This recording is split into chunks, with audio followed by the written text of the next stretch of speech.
Hello दोस्तों, मैं विक्रम कुमार और आप देख रहे हैं जय भीम लाइव। दोस्तों, बहुजन समाज पार्टी के एक नेता हैं, उनका एक बयान आया हुआ है। ताज़ा अपडेट सामने आ रहा है। उसके बाद में बहुजन समाज पार्टी में खलबली मची हुई है। जी हाँ दोस्तों, बसपा के एक सांसद है, उन्होंने चौंकाने वाला बयान दिया है। इसके बाद में पूरे देश के दलितों के अंदर, बहुजनों के अंदर खलबली मचा हुआ है और बहुजन समाज पार्टी की अध्यक्ष आयरन लेडी बहन कुमारी मायावती जी को भी चौंकने पर मजबूर होना पड़ रहा है। तो दोस्तों, बसपा सांसद का क्या नाम है, उन्होंने ऐसा क्या बयान दिया है, आखिर उन्होंने ऐसा बयान क्यों दिया है और बहुजन समाज पार्टी की अध्यक्ष बहन कुमारी मायावती जी इस बयान पर क्या एक्शन लेती है, यह पूरी जानकारी हम इस वीडियो में आगे देने वाले हैं। तो दोस्तों, हमारी एक छोटी सी रिक्वेस्ट है कि अगर आप हमारा जय भीम लाइव चैनल पर पहली बार आए हैं तो प्लीज़ चैनल को सब्सक्राइब ज़रूर करें, क्योंकि दोस्तों इस चैनल पर हम बहुजन समाज की न्यूज़ और उनका इतिहास बताते हैं। दोस्तों, आपके सब्सक्राइब करने से हमारा मनोबल बढ़ता है और हमें और ऐसे वीडियो बनाने की ऊर्जा मिलती है। साथ ही बेल नोटिफिकेशन को दबाकर ऑल पर सेट कर देना, ताकि हमारी वीडियो की नोटिफिकेशन बिना किसी रुकावट आपको मिलती रहे। तो चलिए दोस्तों, वीडियो को करते हैं शुरू और जानते हैं बहुजन समाज पार्टी के एक सांसद के बयान के बारे में। दोस्तों, एक चौंकाने वाली खबर सामने आई है। दोस्तों, धर्म की राजनीति और सनातन के समर्थन में कूद पड़े हैं बहुजन समाज पार्टी के सांसद जी, और सनातन के समर्थन में आए हैं बसपा के सांसद। तो इसका विश्लेषण करना बहुत ही जरूरी हो गया है। दोस्तों, जैसा कि आपको मालूम ही होगा कि सनातन पर विवाद चल ही रहा है। तमिलनाडु के मंत्री उदयनिधि के सनातन को लेकर एक बयान दिया था। साथियों, उदयनिधि ने सनातन को लेकर कहा था कि सनातन एक डेंगू बीमारी जैसा है, इसको खत्म कर देना चाहिए, और इसके बाद पूरे देश में हलचल मच गई। कई लोगों ने इस पर अपनी अपनी बयान भी दिए थे, क्योंकि दोस्तों उदयनिधि M.K. स्टालिन के बेटे हैं। वहाँ पर जो मुख्यमंत्री हैं तमिलनाडु के M.K. स्टालिन, उन्हीं के बेटे हैं उदयनिधि। और उदयनिधि के बयान के बाद इस बयान का असर इंडिया गठबंधन पर पड़ा, क्योंकि दोस्तों जो M.K. स्टालिन की पार्टी है DMK, वो भी इंडिया गठबंधन में शामिल है। और ऐसे में उदयनिधि ने जिस तरीके से कड़वा बयान दिया था सनातन को लेकर, उन्होंने कहा था कि ये डेंगू है, मलेरिया है, जातिवाद छुआछूत फैलाता है, इसको खत्म कर देना चाहिए। फिर क्या हुआ होगा दोस्तों, आपको पता ही है कि हमारे देश में धर्म की बात, धर्म की राजनीति बहुत ही जल्दी वायरल हो जाती है।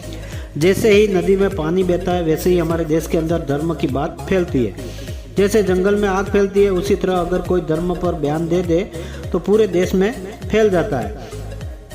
तो दोस्तों, और उस पर सर तन से जुदा के नारे लगते हैं, और इस बयान पर सिर्फ कलम करने पर 10 करोड़ इनाम रखा जाता है कि उसका गर्दन काट कर लाओ, जो भी इसका सर काट कर लाएगा उसको इनाम दिया जाएगा। ऐसी बयानबाजी इन जैसे बाबा अक्सर करते रहते। तो दोस्तों, और इनसे भी खुद कहा जाता है कि हम 10 करोड़ इनाम देंगे। तो दोस्तों, M.K. स्टालिन के बेटे के बयान को लेकर बीजेपी के लोग आक्रोशित हो गए और कहा बीजेपी ने कि यह इंडिया गठबंधन की ही कहीं न कहीं सोची समझी साजिश है। भारतीय जनता पार्टी ने और कहा कि इंडिया गठबंधन के तमाम नेता कहीं न कहीं उदयनिधि का समर्थन कर रहे हैं, तब भी जाकर यह बयान उदयनिधि के द्वारा दिया गया है और सनातन धर्म को बदनाम कर रहे हैं। दोस्तों, इस बयान को लेकर प्रधानमंत्री मोदी जी ने खुद कहा था कि जो सनातन को मिटाने की बात करेगा वो खुद ही मिट जाएगा। दोस्तों, यहाँ पर हमारा कहना है कि अगर हमारे देश में धर्म की राजनीति चलेगी तो हमारा देश कभी भी आगे नहीं आएगा, कभी भी विश्व गुरु नहीं बन पाएगा। तो जरूरी है दोस्तों, देश में धर्म की राजनीति को खत्म करना, जाति पर राजनीति खत्म हो, तभी देश सही दिशा में प्रगतिशील होगा और सही मायने में देश का विकास होगा। लेकिन दोस्तों, फिलहाल का नज़ारा देखते हुए ऐसा होगा यह संभव नहीं लग रहा है कि धर्म की राजनीति पर रोटी सेकना लोग बंद करेंगे। दोस्तों, यहाँ पर लोग कैसे कर लेते हैं धर्म की राजनीति।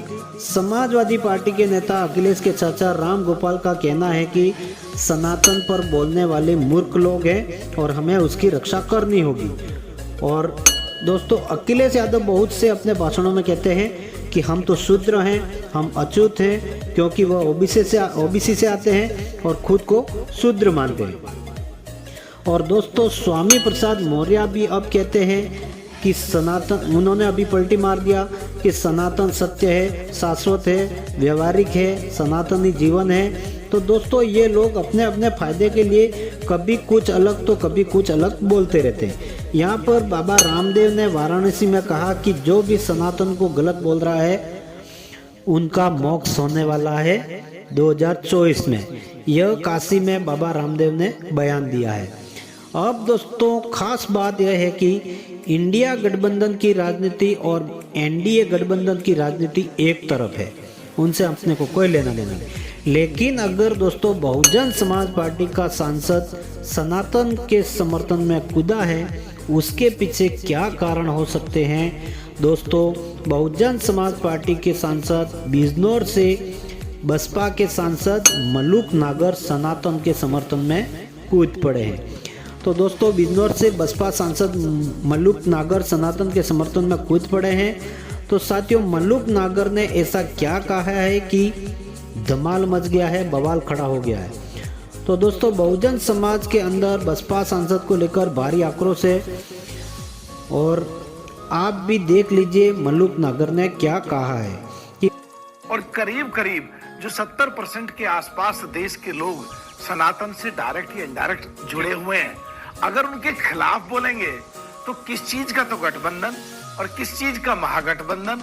कि मलूक नागर का कहना है कि हमारे भारत में 70% लोग सनातन से जुड़े हुए हैं और वो सनातनी हैं, और जो सनातन को नहीं मानेगा तो फिर किस बात का गठबंधन और किस बात का महागठबंधन होगा, ऐसा कह रहे हैं मलूक नागर।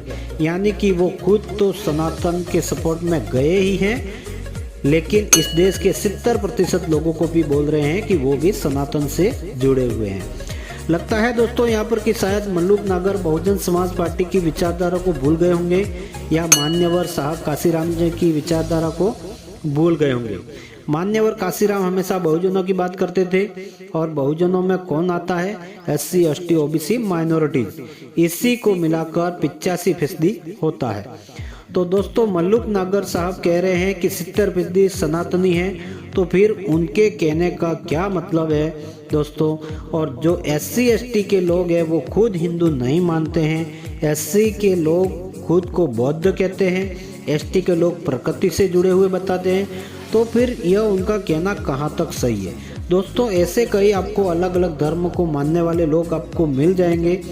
और जो दलित समुदाय है, जो आदिवासी समुदाय है, वो कभी खुद को हिंदू नहीं मानता है, क्योंकि दोस्तों पहले भी हमारे साथ यही होता आया है और अभी भी यही होता आ रहा है। जैसे कि हमारे देश के पूर्व राष्ट्रपति रामनाथ कोविंद को दक्षिण के मंदिरों में घुसने नहीं दिया गया, धक्के मार के गिरा दिया गया।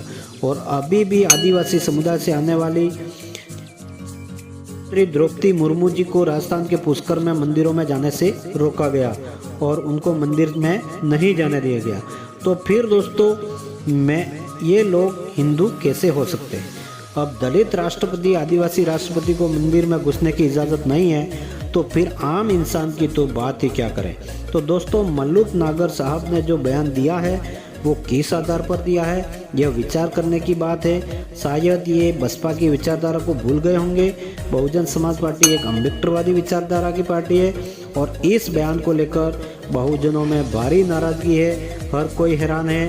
दोस्तों अब खबर यह भी आ रही है कि 2024 में बहुजन समाज पार्टी मलूक नागर की टिकट काट सकती है। शायद उन्हें टिकट ही ना मिले, उनका पत्ता साफ हो सकता है, क्योंकि बसपा के नेता उनकी कार्यशैली से नाराज हैं। अब यह देखना है कि बसपा सुप्रीमो इस बयान पर क्या एक्शन लेती है। तो दोस्तों ये जानकारी आपको कैसी लगी कमेंट में ज़रूर बताएं। वीडियो अच्छी लगी हो तो वीडियो को लाइक करें, अपने परिवार दोस्तों में शेयर करें, चैनल को सब्सक्राइब करें। मिलते हैं नए वीडियो के साथ में, तब तक के लिए जय भीम, नमो बुद्धाय, धन्यवाद।